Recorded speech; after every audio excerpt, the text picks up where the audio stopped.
Welcome to Simply Explained English. I am Lisa. And I am Eric. If you want to improve your English, this podcast is perfect for you. So, let's get started and make English learning easy. Before we continue, I would like to tell our followers that if there are any words, idioms, or phrasal verbs that they would like to learn, they can write them in the comments section so that we can easily explain them in the next episodes. One of our followers requested that we explain one of today's words, lead to. We'll explain it in this podcast. His name is Afshan Farouk. Thank you for your contribution, Afshan Farouk. Great news! Yes, followers, we can't wait to hear the words you want us to explain. Okay, let's start, Eric. The first word today is cruel. Then we will continue with to brag and take part in something. Then lead to something. And the final one is beat around the bush. The first word is cruel. Cruel. Cruel. Cruel means very unkind and causing pain or suffering to others on purpose. That's right, Lisa. When someone is cruel, they do things that hurt other people or animals, and they don't care about the pain they cause. Let's give some examples to help our listeners understand better. Here's an example. It is cruel to laugh at someone when they are sad. It means that making fun of someone who is feeling sad is very unkind and hurtful. Good example. Here's mine. It's cruel to leave a dog outside in very cold weather. It means that leaving a dog in the cold is very unkind and can cause the dog to suffer, which is not right.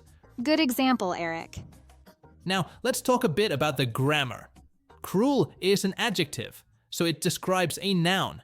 We often use to after cruel to show who or what is affected.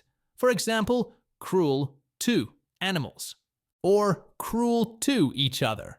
Yes, that's important to remember. Now, let's use cruel in a short dialogue. Hey, Sarah, did you hear about the new rules at the animal shelter? No, Tom. What's happening? They're going to punish people who are cruel to animals. Being cruel to animals is terrible. What kind of punishment will they get? I'm not sure, but I hope it stops people from being cruel to helpless animals. Me too. No one should be cruel to any living thing. That was a good dialogue, Lisa. Yes, it does. Eric, have you ever seen someone being cruel? Unfortunately, yes, Lisa. Once I saw a group of kids being cruel to a cat. They were throwing stones at it. Oh no, that's terrible. What did you do? I told them to stop and explained why it was cruel. Then I helped the cat find a safe place. That was kind of you, Eric. It's important to speak up when we see cruel behavior. You're right, Lisa. It's important for our listeners to know that we can use cruel to describe people, actions, or situations. Good point, Eric. And we often use cruel to when talking about who or what is affected. For example, he was cruel to his little sister. I think our listeners now understand what cruel means and why it's so important to be kind instead. Yes, I agree. They can use this word to describe very unkind actions or people, but let's hope they don't see cruelty often. Absolutely, Lisa. Kindness is always better than cruelty. Well said, Eric. Shall we move on to our next word? Let's do that. We've explained cruel well, and our listeners are ready for a new word to learn. Okay, the next word is to brag. To brag. To brag. To brag means to talk proudly about your success or possessions in a way that makes other people feel impressed or jealous. Got it. Can you give us an example sentence using to brag? Sure, here's an example. My friend always brags about his new car and how much it costs. It means that my friend is talking proudly about his new car, and how expensive it is in a way that makes other people feel impressed or jealous. Okay, that makes sense. Now let me give another example sentence. She brags about her perfect grades, but she never helps anyone else in the class. It means that she talks proudly about her good grades, but she doesn't help her classmates who might be struggling. It's a great example. One thing to note is that to brag is usually used with the preposition about. Someone brag about something. Good point. All right, let's move on to a sample dialogue using the word to brag. Did you hear that? John got a new job at a big tech company? Yeah, I did. He's been bragging about it nonstop on social media. I know, it's so annoying. He acts like he's the only one who's ever gotten a good job. Exactly. He needs to learn that. Not everyone wants to hear him brag all the time. Totally. I'm happy for him, but he could be a little more humble about it. Okay, that's a useful example of using to brag in a conversation. Let's talk about the dialogue. The dialogue really showed how to brag can make others feel annoyed. What do you think about people who brag a lot, Lisa? Well, I think it's fine to be proud of your achievements. But you have to be careful not to make others feel bad or left out. Bragging too much can be really annoying sometimes. Definitely. It's all about finding the right balance between being proud of yourself and not appearing arrogant. The most proper approach is to celebrate your achievements without making others feel disturbed. Exactly. I think the key is to be humble and grateful instead of bragging. Know your achievements, but don't talk about them all the time. Absolutely. Okay, I think we've covered the word to brag pretty well in this episode. Great job, Eric. Let's move on to the next one. Thanks, Lisa. Okay, the next word is take part in something. Take part in something. Take part in is a phrasal verb. It means to be involved in an activity or event with other people. When we take part in something, we join or participate in it. For example, many students took part in the school play. This means that many students were involved in the play. Good example. Here's mine. I like to take part in community events. It means that I enjoy joining and being involved in activities that happen in my community. Now, let's use take part in a short dialogue. Hi, Emma. Are you free this Saturday? I'm not sure, Jack. Why do you ask? There's a charity run in the park. I was wondering if you'd like to take part in it with me. That sounds fun. I've never taken part in a charity run before. What do I need to do? Just bring comfortable clothes and shoes. Anyone can take part in the run, even if they're not fast runners. That was a nice dialogue, Lisa. It shows how we use take part in to talk about joining activities. Yes, it does. Eric, what kinds of activities do you like to take part in?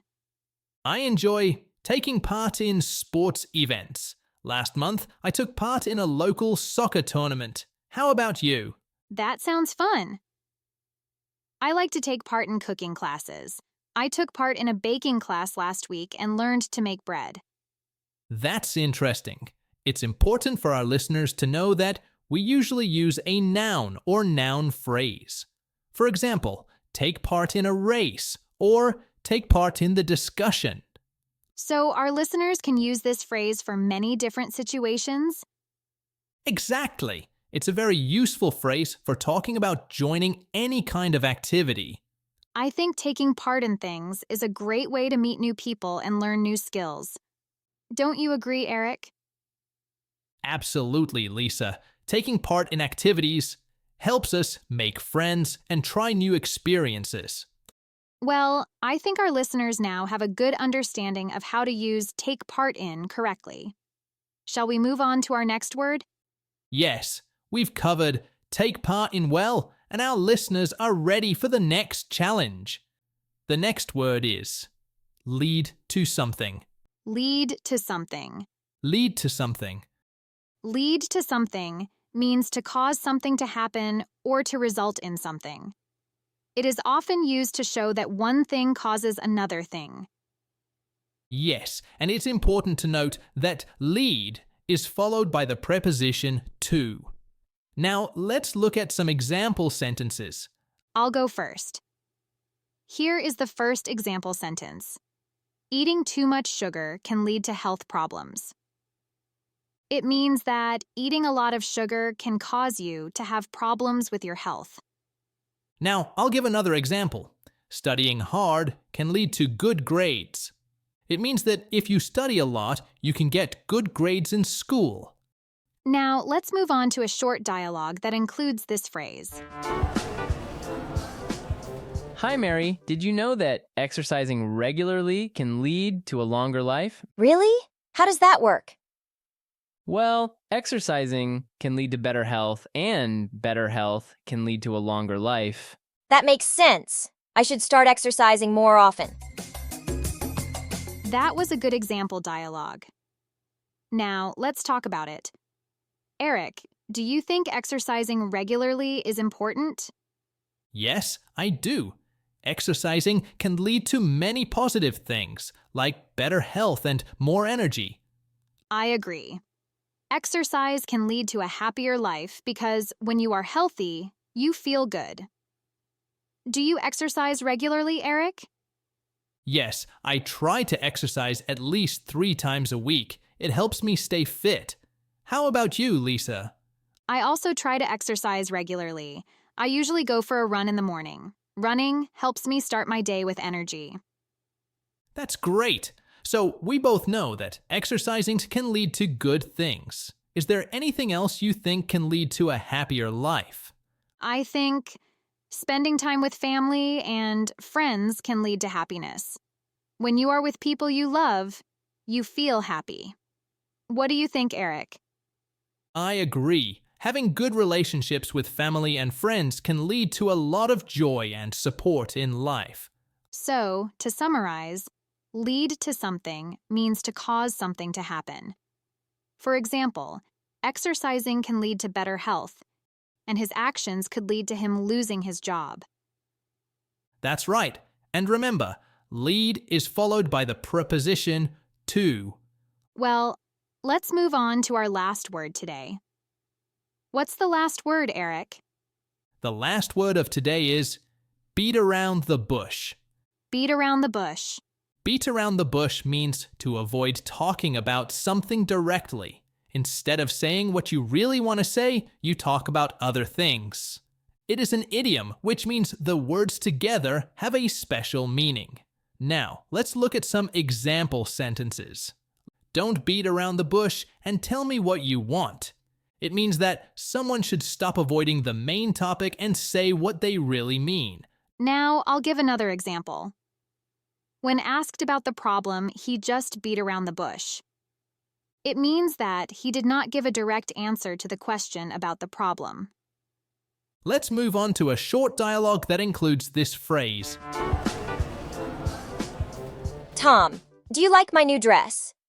Well, it's very, interesting. Stop beating around the bush, Tom. Do you like it or not? Okay, I don't really like it. I think another color would suit you better. That was a good example of dialogue. Now, let's talk about it. Eric, do you think it's always good to be direct? Not always. Being direct can be good, but sometimes it's better to be gentle with our words. How do you feel about that, Lisa?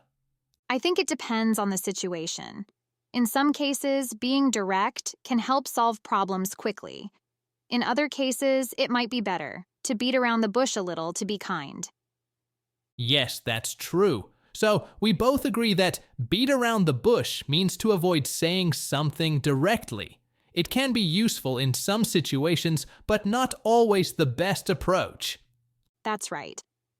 And remember, beat around the bush is an idiom, so the words together have a special meaning.